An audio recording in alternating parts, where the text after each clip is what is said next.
जय सोमनाथ। भारत माता की। अभी जो भैया लोगों ने बोला है सब कि मेरा समय बहुत कीमती है और 3 महीने तक का समय नहीं है, तो मैं सबसे पहले तो आपको बोलूं, स्त्री, नदी और संस्कृति, इसको मैंने अपना जीवन दिया है। और जहां भी बात स्त्री की होगी, नदी की होगी, संस्कृति की होगी, ना मैं प्रांगण देखूंगी छोटा और बड़ा है, ना मैं आमंत्रण देखूंगी कि गरिमामयी है, सम्मान से दिया है या नहीं दिया है, ना मैं ये देखूंगी कौन बुला रहा है। अगर मेरी सहभागिता से स्त्री, नदी और संस्कृति में कुछ भी उत्थान होता है तो मेरा जीवन समर्पित है। दूसरी बात, आपको लग रहा होगा कि 3-3 महीने का समय नहीं है तो ये तो बहुत बड़े बड़े आयोजन में रहेंगी। ऐसा नहीं है। कई बार ऐसा होता है कि बहुत बड़े मंच को मैं ना इसलिए कह देती हूँ क्योंकि किसी ने मुझे 11 पौधे लगाने के लिए कहीं आमंत्रण दिया था, तो वहां गड्ढे खोद के मिट्टी में हाथ पैर सना के मैं पौधे लगा रही होती हूँ उस बड़े मंच को ना कह के।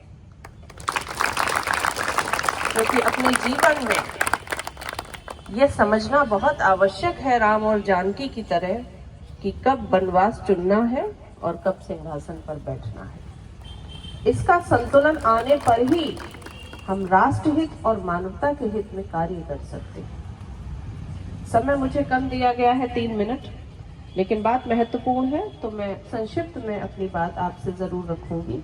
सबसे पहले तो आप घर जाकर अपनी नजर उतरवाना। आप सब बहुत सुंदर लग रहे हो, बहुत प्यारे लग रहे हो, और प्यारे इसलिए नहीं लग रहे हो क्योंकि मेकअप है, आप सुंदर हो।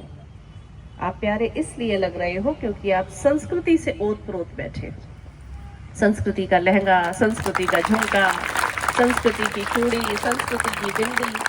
जब जब एक स्त्री संस्कृति को धारण करती है तो वो स्वयं में एक देवी का स्वरूप बन जाती है। क्योंकि सुंदरता की परिभाषा कभी रूप रंग में नहीं होती है, सुंदरता की परिभाषा हमारी परंपराओं में छुपी है। गरबा, इस पर मैं अवश्य बोलूंगी और कई जगह इस बार गई और बोली। ये बहुत दुर्भाग्य है कि गरबा का अर्थ हम भूल गए। गरबा और डांडिया का अर्थ है माँ दुर्गा को केंद्र में रखकर उनके चारों ओर परिक्रमा कर कर नृत्य से, गान से, आभूषण से, पोशाक से, परंपरा से, संगीत से उनको लुभाना कि देवी मान जाओ, देवी हमारे घर पधारो, हमारे प्रांगण में आओ। और केंद्र में जो दुर्गा बैठेंगी, दुर्गा देवी बैठेंगी, उसके चारों तरफ की ऊर्जा को हम ग्रहण भी करते हैं।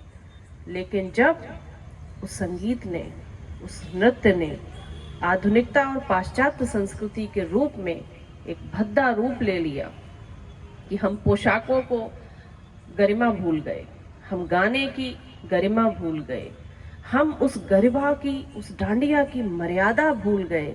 हम यहाँ तक ये भी भूल गए कि बीच में दुर्गा जी बैठी हैं और हमें उनके चारों तरफ उन्हें लुभाने के लिए नृत्य करना है। तो दुर्गा को केंद्र में हटाकर हमने फैशन को केंद्र में रखा, और जहाँ जहाँ गरबा और डांडिया की एक भद्दी तस्वीरें जा रही हैं, ये हमारी संस्कृति को शर्मिंदा कर रही हैं।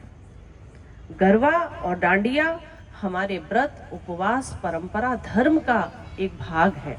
जैसे आप सब बैठे हो, कितने अच्छे लग रहे हो। स्त्री जितनी ढकी होती है उतनी गरिमामयी रहती है। आप आंख बंद करके सोचो, आपको कौन अच्छा लगता है, जानकी, अहिल्याबाई, लक्ष्मी जी, राधा जी, या वो जिनकी पोशाकें अच्छी नहीं हैं, जिनको लगता है कम पोशाकें हमें सुंदर बना देंगी। तो पहले तो गरबा का अर्थ समझना, और आज से लेकर जब तक गरबा और डांडिया का हिस्सा बनना, ये सोचना कि केंद्र में दुर्गा बैठी है।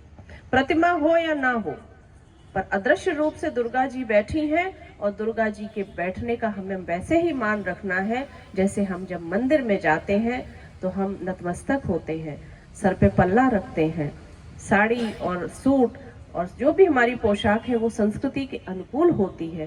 धीरे धीरे अब मंदिरों से पाश्चात्य पोशाकें हट रही हैं और अनुमति मिलना बंद हो रही है। ये बहुत अच्छी पहल है संस्कृति के लिए।